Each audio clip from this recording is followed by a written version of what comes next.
2-3 நாட்களுக்கு முன்னாலே நம்முடைய ஆளுநர் ரவி சொல்லுகிறார், துப்பாக்கியை பயன்படுத்த வேண்டிய நேரத்தில் பயன்படுத்தலாம் என்று மக்களுக்கு சொல்லுகிறார். நான் சொல்லுகிறேன், அன்பு சகோதரர்களே, வலதுசாரிகளே, நீங்கள் எந்த ஆயுதத்தை எடுக்கிறீர்களோ அந்த ஆயுதத்தை நாங்கள் தூக்குவதற்கு தயாராக இருக்கிற கூட்டம். சிறைச்சாலைகளிலே போய் இருந்து மடிந்து விடுவோம் என்று நினைக்காதீர்கள்.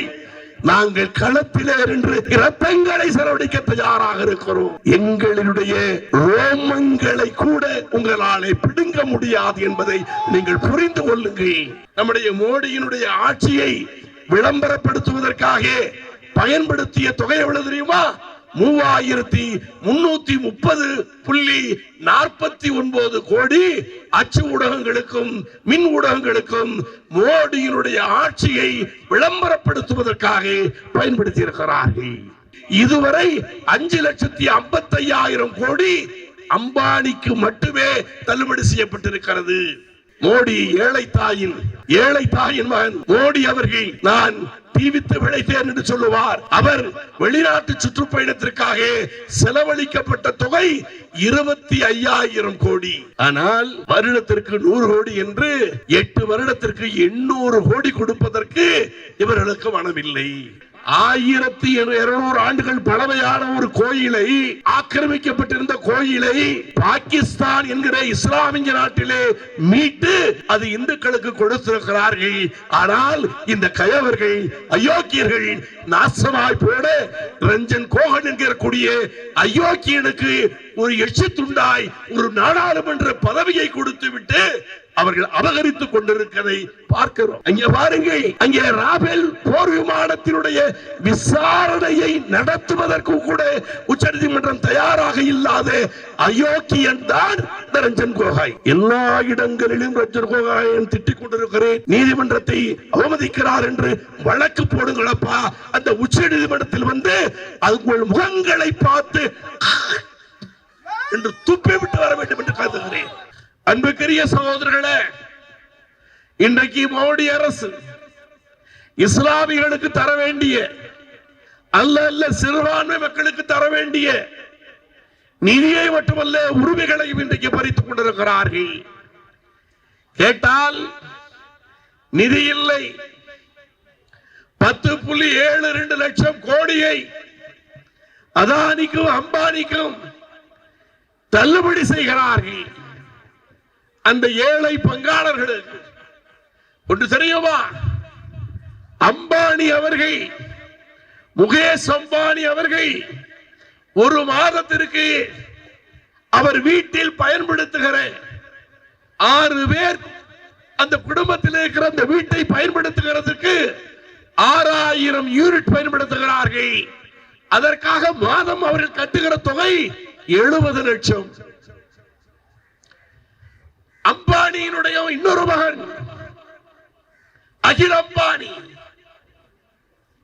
அவர் தன்னிடத்திலே இருக்கிற பொருள்களுக்கு நான் இழப்பு ஏற்பட்டுவிட்டேன் என்று சொல்லி அவருடைய சொத்துக்களை வங்கிகள் பறிமுதல் செய்கிறது. 30,000 கோடியினுடைய சொத்துக்களை பறிமுதல் செய்து அதை இவர்கள் என்ன செய்தார்கள் தெரியுமா? அண்ணன் முகேஷ் அம்பானி இடத்திலே 5,000 கோடிக்கு தருகிறார்கள். அவர் செலுத்துகிற மின்சார வரி பணமே கட்ட முடியாமல் திண்டாடுகிற அந்த அம்பானி இரண்டாவது மகன் கட்டுகிற மின்சார கட்டணம் 60 லட்சம் ரூபாய். 2 நாட்களுக்கு முன்னாலே பத்திரிகைகள் வந்த செய்தி. அவர்களுக்கு தான் 10.72 கோடியை 10.272 லட்சம் கோடியை அவர்கள் தள்ளுபடி செய்திருக்கிறார்கள். ஆனால் வருடத்திற்கு 100 கோடியை சிறுபான்மை மக்களுக்கு தருவதற்காக அவர்கள் தயாராக இல்லை. அன்பு சகோதரர்களே, எனக்கு முன்னால் பேசியவர்கள் சொன்னார்கள், இது CA NRC அதனுடைய தொடக்கம் என்று. உங்களுக்கு தெரியுமா? எனக்கு 2-3 நாட்களுக்கு முன்னால் நண்பர் ஜாகிர் அவர்களிடத்திலே பேசிக் கொண்டிருந்தார். ஐராபுரம் ஜாகிர் அவர் குறிப்பிட்டார், நீங்கள் மேடையிலே குறிப்பிடுங்கள். பர்மாவில் இருக்கிற ரோஹிந்திய முஸ்லிம்கள் எவ்வாறு அங்கே நாடற்றவர்களாக அவர் இருக்கிறார்களுக்கு ஆரம்ப விழி இதுவாகத்தான் இருந்தது. நம்மையும் நாடற்றவர்களாக மாற்ற வேண்டும். இங்கே இருக்கிற இஸ்லாமியர்களை கல்வி உதவித்தொகை கொடுத்தாதே அவர்கள் கல்வி பெறுவார்கள். அதனால் அந்த உதவித்தொகை நிறுத்த வேண்டும். பெண்களை கல்வி கற்பதை தடுக்க வேண்டும். அவர்களுக்கு ஹிஜாப் என்று சொன்னால் ஹிஜாப் இல்லாமல் வராவிட்டால் அவர்களை மூளையிலே உட்கார வைக்கலாம். அதனால் 26,000 பேர் கர்நாடகத்திலே தேர்வு எழுதாமல் அவர்கள் முடங்கி போனார்களே, அதை செய்ய வேண்டும் என்பதற்காகத்தான் அவர்கள் ஒவ்வொன்று விஷயமாக கை வைத்துக் கொண்டிருக்கிறார்கள். இது கூட அன்பு சகோதரன் கார்த்திக் கேட்காவிட்டால் நமக்கு தெரிந்திருக்காது. இன்றைக்கு ஆட்சியாளர்கள், தமிழ்நாட்டினுடைய ஆட்சியாளர்கள் கடந்த 6.5 ஆண்டுகளாக வாழ்ந்த எடப்பாடியாக இருக்கட்டும், 4.5 ஆண்டுகள் இருந்த எடப்பாடியாக இருக்கட்டும், 1.5 ஆண்டுகள் இன்றைக்கு ஆட்சி புரிந்து கொண்டிருக்கிற சிறுபான்மை மக்களினுடைய பாதுகாவலர்கள் நாங்கள் தான் என்று சொல்லிக் கொண்டிருக்கிற முத்தமிழறிஞர் கலைஞருடைய தவப்புதல்வர் ஸ்டாலினாக இருக்கட்டும், இவைகளை எல்லாம் மக்களிடத்தில் சொன்னார்களா? இங்கே மத்திய அரசு, உங்கள் பாசையில் ஒன்றிய அரசு சிறுபான்மை மக்களுக்கு தர வேண்டிய நிதியை தரவில்லை, தராமல் தடுக்கிறார்கள் என்பதை இன்றைக்கு மக்களுக்கு அம்பலப்படுத்துவதற்கு கூட அவர்கள் தயாராக இல்லை. ஆனால் அவர்கள் சொல்லுவார்கள், நாங்கள் தான் உங்கள் தோழர்கள் என்று. சட்டமன்றத்திற்கு 1 சீட்டோ 2 கொடுத்து செலவு செய்வதற்கும் சில கோடிகளை தந்து அது கொடுத்து விட்டால் அவர்கள் வாயடைத்துக் கொள்வார்கள் முஸ்லிம்கள் என்று நினைத்துக் கொண்டிருக்கிற ஒரு சூழலிலே தான் நாம் வாழ்ந்து கொண்டிருக்கிறோம். இன்னைக்கு கூட எங்கே நீதி இருக்கிறது பாருங்கள். 1200 ஆண்டுகள் பழமையான ஒரு கோயிலை, ஆக்கிரமிக்கப்பட்டிருந்த கோயிலை பாகிஸ்தான் என்கிற இஸ்லாமிய நாட்டிலே மீட்டு அது இந்துக்களுக்கு கொடுத்திருக்கிறார்கள். ஆனால் இந்த கயவர்கள், அயோக்கியர்கள் நாசமாய் போட ரஞ்சன் கோகன் என்கிற கூடிய அயோக்கியனுக்கு ஒரு எச்சு துண்டாய் ஒரு நாடாளுமன்ற பதவியை கொடுத்து விட்டு அவர்கள் அபகரித்துக் கொண்டிருக்கிறதை பார்க்கிறோம். இன்றைக்கு பாருங்கள், ஹிஜாப் பிரச்சனையில உச்சநீதிமன்றம் செல்லுகிறார்கள். உச்சநீதிமன்றம் செல்லுகிற நேரத்தில் அந்த உச்ச நீதிமன்றத்தினுடைய நீதிபதிகள் இது அவசரம் இல்லை என்று சொல்லுகிறார்கள். எது அவசரம் இல்லை? அந்த 26,000 பெண்களும் தேர்வு எழுதுவது அவசரம் இல்லை. வேறு எது அவசரம்? யாருக்காக எல்லாம் இவர்கள் குரல் கொடுக்கிறார்கள்? இரவு நேரத்திலே இன்றைக்கு உங்களுக்கு சொல்லுகிறேன், யாக்கூப் மேனனை தூக்கிலிடுவதற்கு இரவு நேரத்திலே விசாரித்தார்கள். முஸ்லிம்களை கொள்வதாக இருந்தால், முஸ்லிம்களை உரிமைகள் பறிக்கப்படுவதாக இருந்தால் அவர்கள் இன்றைக்கு எந்த நேரத்திலையும் எதையும் செய்வதற்கு தயாராக இருக்கிறார்கள். ஆனால் அவர்களுடைய உரிமையை தருவதற்கு அவர்கள் தயாராக இல்லை. பணம் இல்லை. 26,000 கோடியை கங்கை நதியை சுத்தப்படுத்த செலவழித்திருக்கிறார்கள். நம்முடைய மரியாதைக்குரிய நம்முடைய மோடியினுடைய ஆட்சியை விளம்பரப்படுத்துவதற்காக பயன்படுத்திய தொகை எவ்வளவு தெரியுமா? 3,330.49 கோடி அச்சு ஊடகங்களுக்கும் மின் ஊடகங்களுக்கும் மோடியினுடைய ஆட்சியை விளம்பரப்படுத்துவதற்காக பயன்படுத்தி இருக்கிறார்கள். இங்கே உங்களுக்கு தெரியுமா, இங்கே வல்லபாய் பட்டேலுடைய சிலை அமைப்பதற்கு 3,000 கோடி. பட்டேல் சிலைக்கு மட்டுமல்ல, இன்றைக்கு அவர்கள் அம்பானிக்கு இதுவரை 5,55,000 கோடி அம்பானிக்கு மட்டுமே தள்ளுபடி செய்யப்பட்டிருக்கிறது. மோடியினுடைய மோடி ஏழை தாயின் மகன் மோடி அவர்கள் நான் தீவித்து விளைத்தேன் என்று சொல்லுவார். அவர் வெளிநாட்டு சுற்றுப்பயணத்திற்காக செலவழிக்கப்பட்ட தொகை 25,000 கோடி. ஆனால் வருடத்திற்கு 100 கோடி என்று 8 வருடத்திற்கு 800 கோடி கொடுப்பதற்கு இவர்களுக்கு மனமில்லை. ஆகவே சொல்லுகிறோம், இங்கே நீதி இல்லை, நீதிமன்றங்களிலே நீதி இல்லை. இங்கே எந்த ஒடுக்கப்பட்ட நசுக்கப்பட்ட மக்களினுடைய விரோதிகள் என்று சொல்லுகிறார்கள் அல்ல, மனித சமுதாயத்தினுடைய விரோதிகள். 2-3 நாட்களுக்கு முன்னாலே நம்முடைய ஆளுநர் ரவி சொல்லுகிறார், துப்பாக்கியை பயன்படுத்த வேண்டிய நேரத்தில் பயன்படுத்தலாம் என்று மக்களுக்கு சொல்லுகிறார். நான் சொல்லுகிறேன், அன்பு சகோதரர்களே, வலதுசாரிகளே, நீங்கள் எந்த ஆயுதத்தை எடுக்கிறீர்களோ அந்த ஆயுதத்தை நாங்கள் தூக்குவதற்கு தயாராக இருக்கிற கூட்டம். சிறைச்சாலைகளிலே போய் இருந்து மடிந்து விடுவோம் என்று நினைக்காதீர்கள். நாங்கள் களத்திலே நின்று இரத்தங்களை செலவழிக்க தயாராக இருக்கிறோம். எங்கள் சமுதாயத்தை சிஏஏ மூலியமாய், என்ஆர்சி மூலியமாய் வெளியேற்றலாம் என்று நினைத்தால் நீங்கள் வெளியேற்றப்படுவீர்கள். எங்களுடைய ரோமங்களை கூட உங்களாலே பிடுங்க முடியாது என்பதை நீங்கள் புரிந்து கொள்ளுங்கள். வீர வேஷமாய் பேசிவிட்டு சட்டமன்றத்திற்கும் பாராளுமன்றத்திற்கும் பிச்சை எடுக்கிற கூட்டம் அல்ல இது என்பதையும் நீங்கள் உணர்ந்து கொள்ளுங்கள்.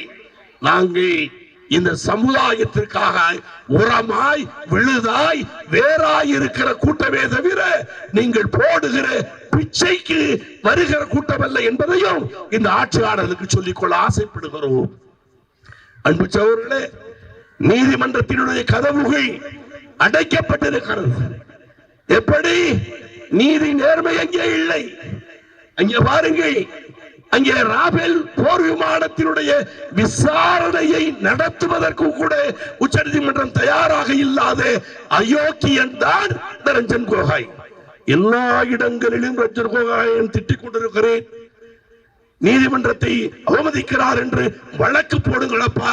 அந்த உச்ச நீதிமன்றத்தில் வந்து உங்கள் முகங்களை பார்த்து என்று துப்பி விட்டு வர வேண்டும் என்று கருதுகிறேன். என்ன நினைத்துக் கொண்டிருக்கிறீர்கள்?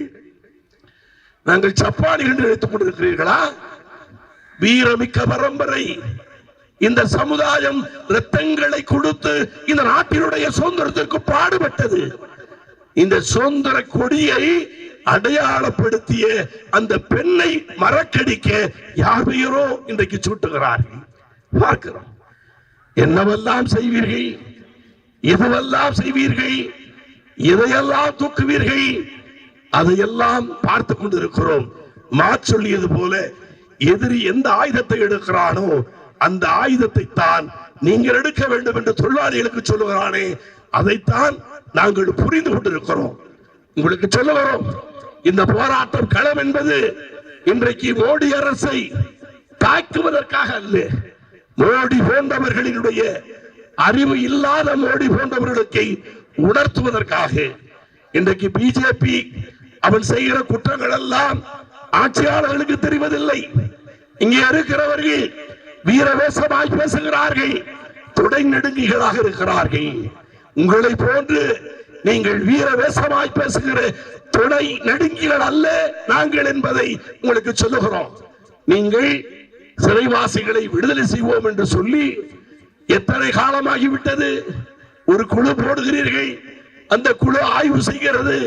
எப்பொழுது கேட்டாலும் ஆய்வு செய்கிறது என்று சொல்லுகிறீர்களே. விசாரணை கமிஷன் என்றாலே, ஆய்வு கமிஷன் என்றாலே அது கிடப்பிலே போடு என்று சொல்லுவது போல இன்றைக்கு நடந்து கொண்டிருப்பதை நாங்கள் பார்க்கிறோம். நாங்கள் சொல்லுகிறோம், இன்ஷா அல்லாஹ் வருகிற ஆகஸ்ட் 15ஆம் தேதி அன்பு சகோதரர் KM ஷரீப் அவர்களுடைய கட்சியின் சார்பாக நீண்ட நெடும் பயணமாக திருச்சியிலே இருந்து சென்னைக்கு நடைபயணமாக சிறைவாசிகளை, அவர் முஸ்லிம் சிறைவாசிகள் மட்டுமல்ல, 10 ஆண்டுகள் கழித்த அனைத்து சிறைவாசிகளையும் விடுதலை செய்ய வேண்டும் என்கிற கோஷத்தோடு அவர் பயணம் தொடங்குகிறார். வாழ்த்துகிறோம். நாமும் ஆங்காங்கே இருக்கிற ஐக்கிய முஸ்லிம் முன்னேற்ற கழகத்தினுடைய சகோதரர்கள் அவர்களுடைய நடைபயணத்திலே உங்களுடைய ஆதரவையும் நீங்களும் சேர்ந்து அவரோடு நடக்க வேண்டும் என்றும் கேட்டுக்கொண்டு ஆட்சியாளருக்கு சொல்லுகிறேன், அன்புக்குரிய மத்திய மாநில ஆட்சியாளர்களே, சிறுபான்மை மக்களை ஏமாற்ற வேண்டும் என்று ஏமாற்றி விடலாம் என்று உங்கள் பசப்பு வார்த்தைகளால் நீங்கள் இனியும் நம்பிக்கொண்டிருக்காதீர்கள். நாங்கள் விழித்துக் கொண்டோம். யார் பாதுகாவலர், யார் பாதுகாவலற்றவர்கள் என்பதை நாங்கள் உணர்ந்து கொண்டிருக்கிறோம். உங்களுக்கு முஸ்லிம்களுக்கு இருக்கை கூட கொடுக்க மாட்டீர்கள், கட்சிகளை கொடுக்க மாட்டீர்கள். ஆனால் நெஞ்சுக்கேடு இருக்கும் என்பீர்கள். முஸ்லிம்கள் அதிகமான இருக்கின்ற இடங்களிலே உங்களுடைய வாரிசுகளை நிறுத்துவீர்கள், நீங்கள் நிற்பீர்கள், உங்களுடைய வலதுகரங்களை நிறுத்துவீர்கள். ஆனால் முஸ்லிம்களுக்கு நீங்கள் பட்டநாமம் போடுவீர்கள். KM ஷரீப் சொன்னார், திமுகவுக்கு தானே, உதயசூரியன் சின்னத்துக்கு தானே நீங்கள் எல்லாம் வாக்களித்தவர்கள் அல்லவா என்று மேடையிலே சொன்னார். ஆம், யார் ஆட்சிக்கு வர வேண்டும் என்பதை விட யார் வந்துவிடக் கூடாது என்பதற்காக நாங்கள் திமுகவை ஆதரித்தோமே தவிர இவர்கள் எங்களை தூக்கி மேலே நிறுத்தி விடுவார்கள் என்பதற்காக அல்ல என்பதையும் உணர்ந்திருக்கிறோம் என்று கூறி வந்திருந்தவர்கள் அனைவரும் இன்றைக்கு நம்முடைய கோரிக்கைகள், நம்முடைய கோஷங்கள், நம்முடைய செயல்பாடுகளை வீரியத்தோடு களமாட வேண்டும். எல்லா மாநில மாவட்டங்களிலேயும் இந்த ஒன்றிய அரசுக்கு எதிராக இந்த சிறுபான்மை மக்களுடைய நிதியை அவர்கள் மறுப்பதற்கு எதிராக ஆர்ப்பாட்டங்களை நடத்த வேண்டும் என்று கேட்டு வாய்ப்புக்கு நன்றி கூறி விடைபெறுகிறேன். ஆகிருதவானாக. அல்ஹம்துலில்லாஹி ரப்பில் ஆலமீன்.